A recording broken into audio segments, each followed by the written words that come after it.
تو ایسے لوگ جہنم کے اندر داخل کیے جائیں گے اور یہ لوگ اس میں ہمیشہ ہمیشہ رہیں گے۔ یہ دو طرح کے لوگوں کا تذکرہ اللہ تعالیٰ نے اس آیت کریمہ کے اندر کیا ہے۔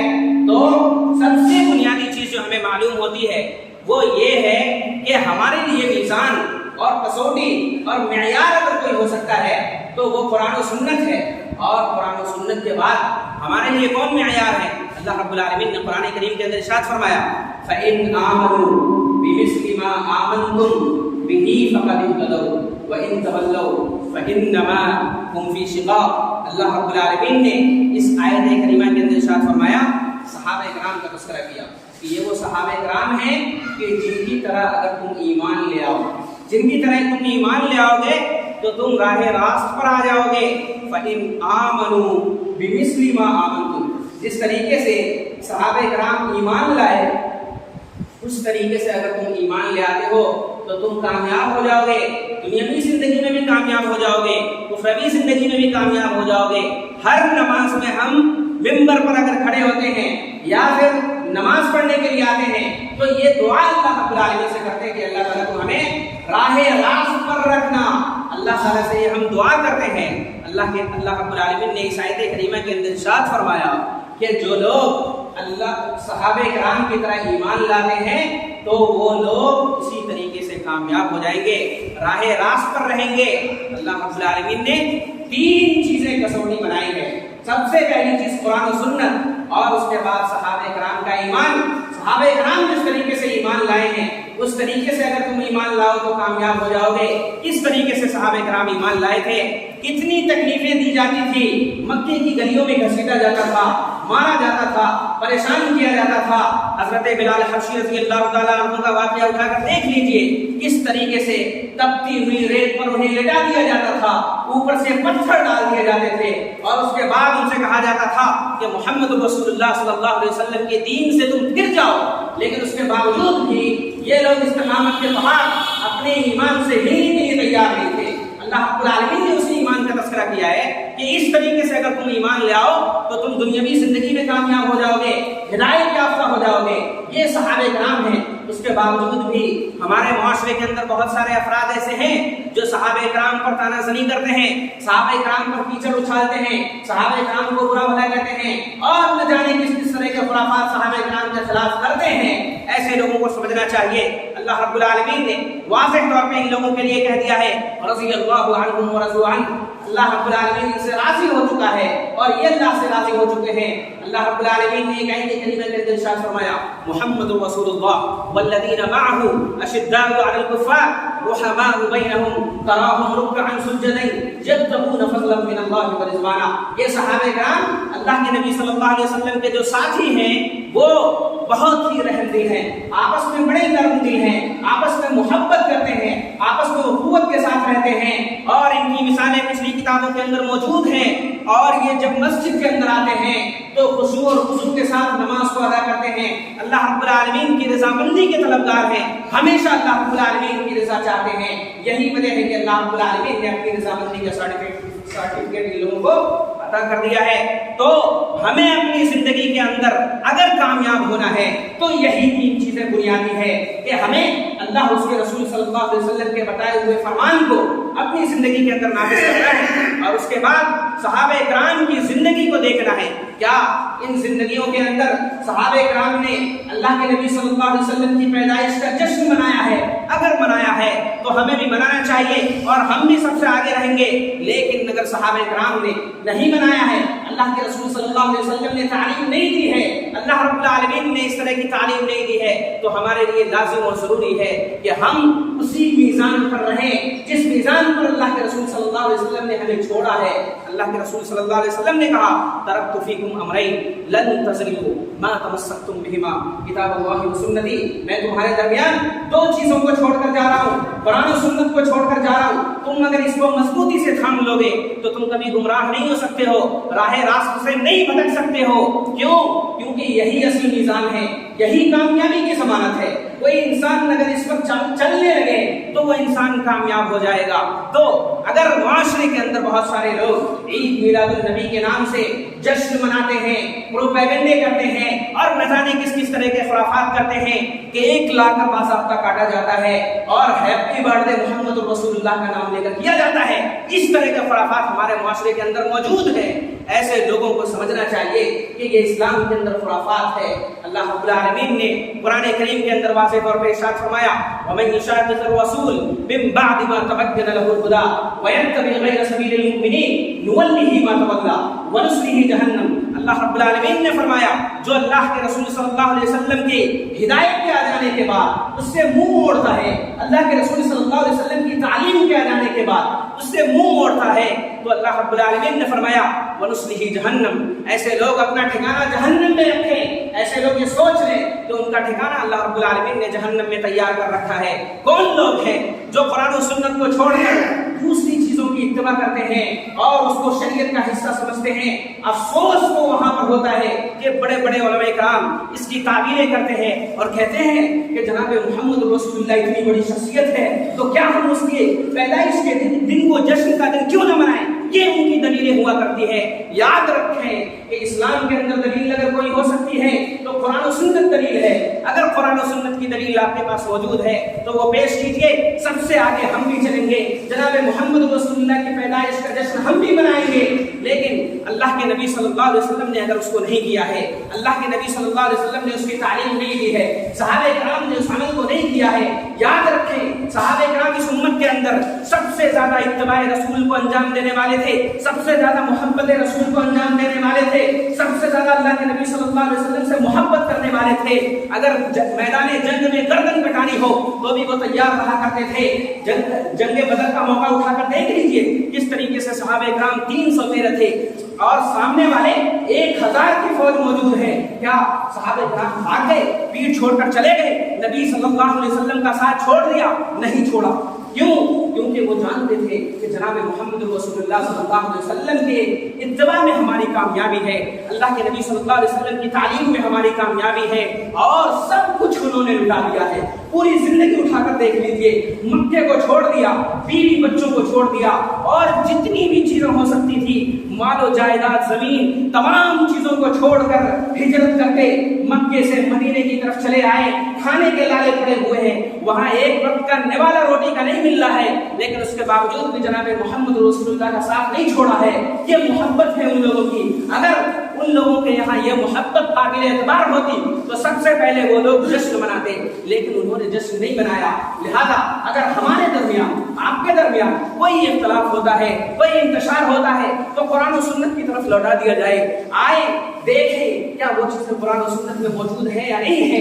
اللہ رب العالمین نے قرآن کریم کے اندر واضح طور پر ارشاد فرمایا یا ایھا الذین آمنوا اطیعوا اللہ واطیعوا الرسول واولی الامر منکم فان تنازعتم فی شیء فردوه الی اللہ والرسول۔ اے ایمان والو، تم اللہ کی اطاعت کرو، اللہ کے رسول جناب محمد رسول اللہ صلی اللہ علیہ وسلم کی اطاعت کرو، واولی الامر منکم، اور تمہارے جو حاکم ہیں تم ان کی اتباع کرو۔ فان تنازعتم فی شیء، اگر تمہارے درمیان کسی بھی چیز میں اختلاف ہو جائے، ہم کہتے ہیں جشن عید میلاد النبی اللہ کے نبی صلی اللہ علیہ وسلم نے نہیں منایا ہے، صحابہ کرام نے نہیں منایا ہے، اگر آپ کہتے ہو منایا ہے تو اس کی دلیل پیش کر دیجئے، قرآن و سنت کی طرف اسے بھیج دیجئے اور قرآن و سنت کی طرف رجوع کر لیجئے۔ اگر وہاں سے کوئی دلیل ملتی ہے فإن تنازعتم في شيء فردوه إلى الله والرسول، اللہ اور اس کے رسول صلی اللہ علیہ وسلم کی طرف اسے لوٹا دیا جائے اور وہاں سے جو فیصلہ آ جائے اسے تسلیم کر لیجئے۔ اگر قرآن و سنت پر ایمان ہے، آخرت پر ایمان ہے، تو اس چیز کو آپ تسلیم کر لیجئے۔ لیکن اگر یہ چیزیں نہیں ہیں تو آپ اس سے رجوع کیجئے، یہ خرافات سے رجوع کیجئے، اور جو بھی چیزیں بدعات ہیں ان سے رجوع کیجئے، کیونکہ اللہ کے نبی صلی اللہ علیہ وسلم نے فرمایا آنے والا ایک زمانہ ہوگا، آنے والے زمانے میں بہت سارے خرافات اس امت کے اندر جنم لے چکے ہوں گے، بہت ساری بدعات اس امت کے اندر جنم لے چکی ہوں گی، اور اس زمانے میں تمہیں کیا کرنا ہے؟ اس زمانے میں تمہیں قرآن و سنت کو مضبوطی سے تھامنا ہے، اور اللہ کے نبی صلی اللہ علیہ وسلم نے فرمایا علیکم بسنتی وسنت الخلفاء الراشدین المہدیین، تمہارے اوپر لازم اور ضروری ہے کہ جب تم معاشرے میں خلفشار دیکھو، انتشار دیکھو، اختلافات دیکھو، تو اس موقع سے تم قرآن و سنت کو مضبوطی سے تھام لینا۔ علیکم بسنتی